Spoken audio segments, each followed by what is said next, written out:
Hey, I just got back from a Tara Brach event, and my other friend is feeling sick. She's not feeling well. She texted me the other day saying she took off work, and she's still not feeling well. So that's a huge bummer. And Tara Brach, I just got back from this event up in San Francisco. It was kind of like a meditation talk. It was in the Herbst Theater, so it was a big auditorium. She was just sitting there, a small petite woman, talking about compassion, talking about how we can love ourselves through difficult times. Now, whether you're stuck not feeling well at home, whether you're feeling stuck in your weight, feeling stuck in your body, Tara's teachings have tremendous potential to help transform your situation, but not in the way you think. Not in the way you think. And the reason I really liked Tara's teachings was because they've worked for me. Her core teaching that I'm going to talk to you today about is called RAIN, RAIN, and that stands for Recognize, Allow, Investigate, and Nurture. And I have used RAIN to heal. I'll say the word heal, transform, integrate, work with. I'm using some synonyms right now for heal. To bring into my life, to allow, and shame. So RAIN has helped me with shame. And the reason I bring up shame is because when you're stuck, there's this little voice in your head for like the vast majority of people, and especially for me. So I'll speak from me. Maybe you don't have a little voice in your head, and if that's not you, then if that's you, if you don't have a voice in your head, that's great. But if you bring some awareness when you feel stuck, when you feel rejected, when you feel like you're stuck, bring some awareness, and I bet there's a little voice in the back of your head saying, this is your fault. This is your fault. And that's been my struggle. You know, from my days as a wrestler where I was wolfing down food, hated my body image, trying to belong, didn't feel like I belonged, and I would think, this is my fault. And even today, I still have that programming. It's this programming in our mind that is deep, and RAIN helps us overcome that programming. So, if you're feeling stuck, and there's nothing you can do about it, RAIN will help you shift your perspective. Let me show you how.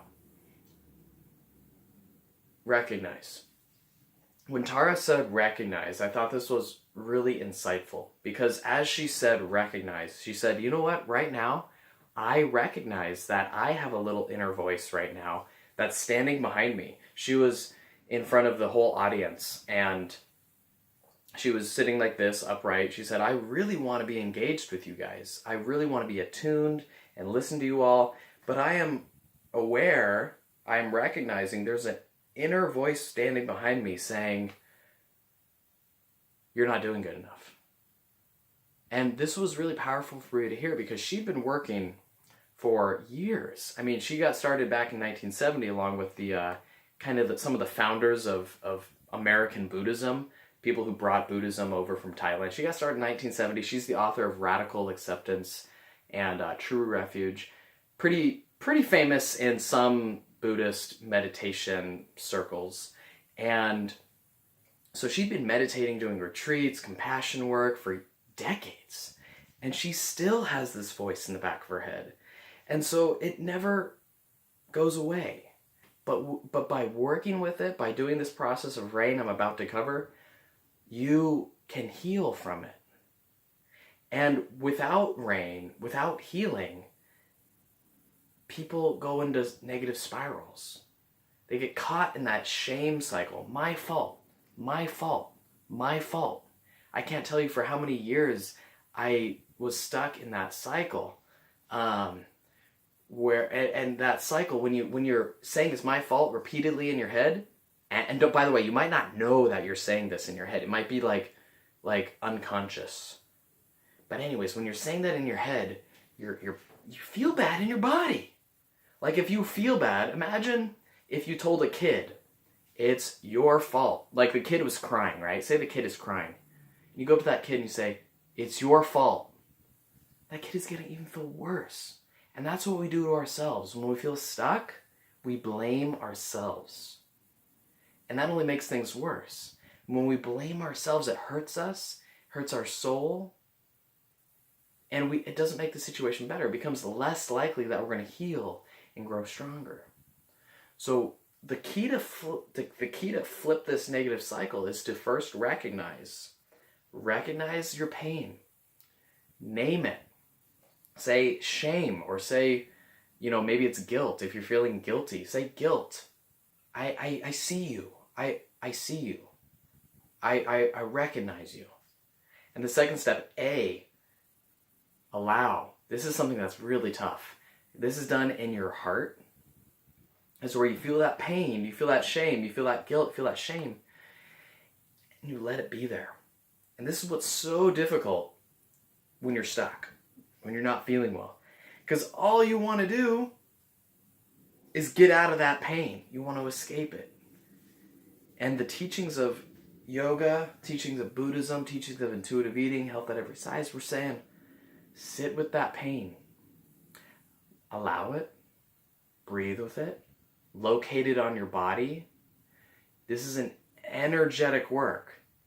Oftentimes people think of yoga as just like arms out wide, warrior two.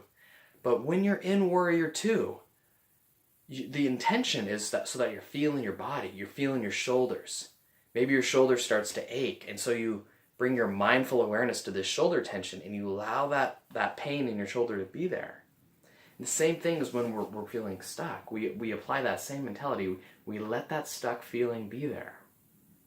And as Carl Rogers said, he's one of the main founders of modern day therapy. And me being a counselor and from Santa Clara University, I love Carl Rogers. He said, transformation starts when we accept ourselves right as we are. Right as we are. Broken, stuck. When we accept and allow, then transformation can occur. It doesn't mean that you accept that you're permanently going to be feeling bad, but it means right now, it's okay to feel bad. It's okay to feel bad. It's okay to feel bad. It's okay. And the third step, investigate. This is where this is not a thinking, this is a feeling. We search, this is the layers, it's like peeling an onion. So you feel it in your body, right? You're feeling bad, you feel some pain.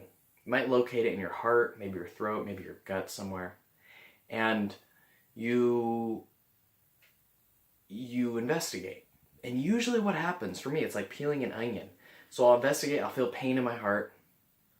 Maybe I'm feeling upset, right? Like when I think it's your fault, like, it's your fault, Jared. There's that feeling of being upset. So I'm feeling upset.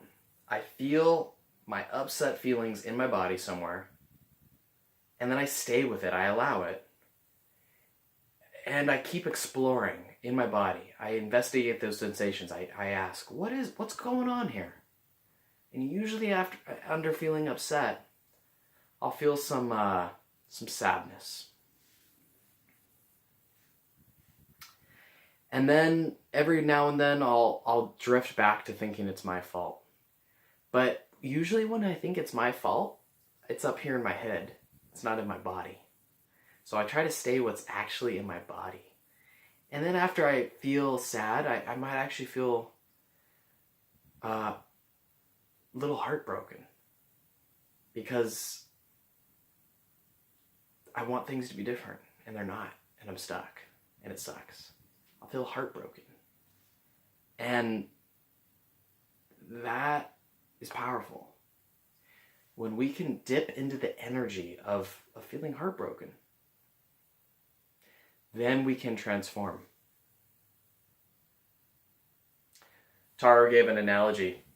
She drew a circle in the air. She drew a line in between the circles. She said, above the circle is conscious, underneath the circle is unconscious. And when we feel pain, that heartbroken feeling, oftentimes that's unconscious. And then we are conditioning as children, or whatever your conditioning is, however you learned it, somehow you might have learned to, instead of allowing the pain to be conscious, you try to press the pain down and you say, it's my fault. You might try to block the pain with rage. But either way, you're keeping the pain below the conscious level. And acceptance and allowing that pain to be conscious, to be fully experienced, is the key to lightening. You know, we say weight loss enlightenment. And enlightenment is not like losing weight, actually. It's shining light into our weight loss journey. And paradoxically, letting go of weight loss.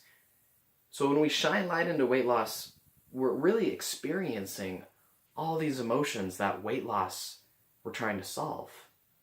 So if you're feeling stuck and you're just trying to feel better, this investigation means you peel back the layers so you get down to the very core, the energy in your heart, and then you can let that pain be conscious.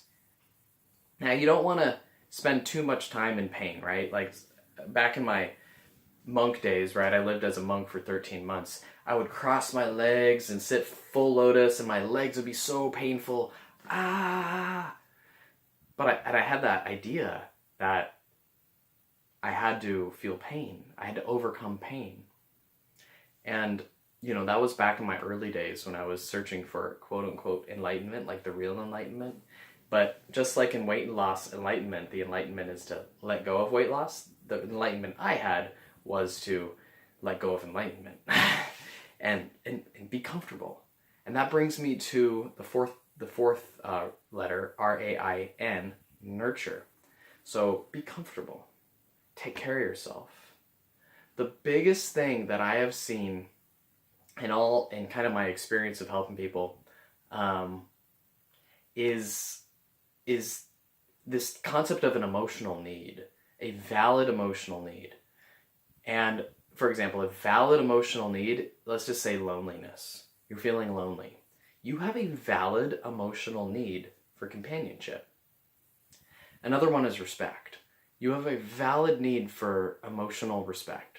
So if someone is disrespecting you, you have a valid need to do something about it, to get out of the room or talk to them or whatever. But disrespect or a lack of respect is, you know, that's against your valid need. So nurturing, when we're feeling all this pain and we're feeling stuck, it's oftentimes because one of our needs, one of our core needs is not getting met. Whether it's for love, companionship, whether it's for awareness, whether it's for, there's so many different needs. It depends on the situation. But going into your heart, usually it's a sense of belonging at the core level. You feel like you don't belong. And at least that's for me. I'll say that. And so nurturing is saying to yourself, like you feel that pain, right? In the first 3 steps, you're becoming aware of the pain, and then you're investigating it, you're allowing it. You feel that pain. And then as you feel that pain, in one hand, you nurture. You say, oh, what do you need? You ask yourself, what do you need, pain? You might talk with the pain. What do you need, pain? What would make you feel better? Why are you here? What emotional message are you sending to me? And if you listen to the way I'm talking right now, it's like I'm talking to a little kid. I'm like, hey kid, what do you want? What do you need? Why are you crying? Why are you sad? Why are you upset? Are you hungry, lonely, angry, tired? What's going on? What do you need? How can I take care of you? And oftentimes I'll put my hand over my heart. By doing this practice, I've actually started taking a lot more naps.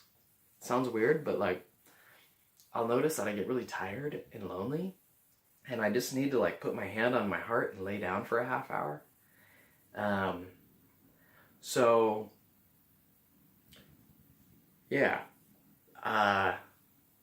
We nurture. And that voice of talking to your inner child, hey, little kid, how's it going? What's up, little man? That voice is way different than it's your fault.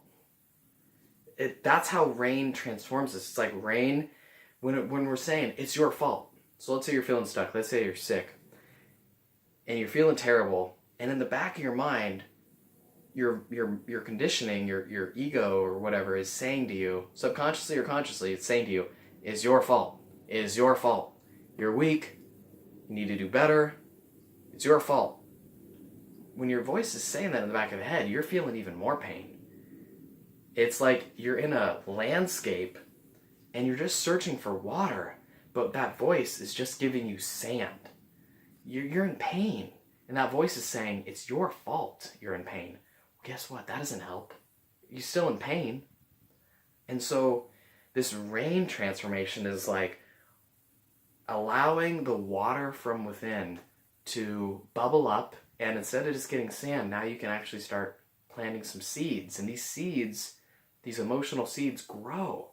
And you do transform. You frickin' transform.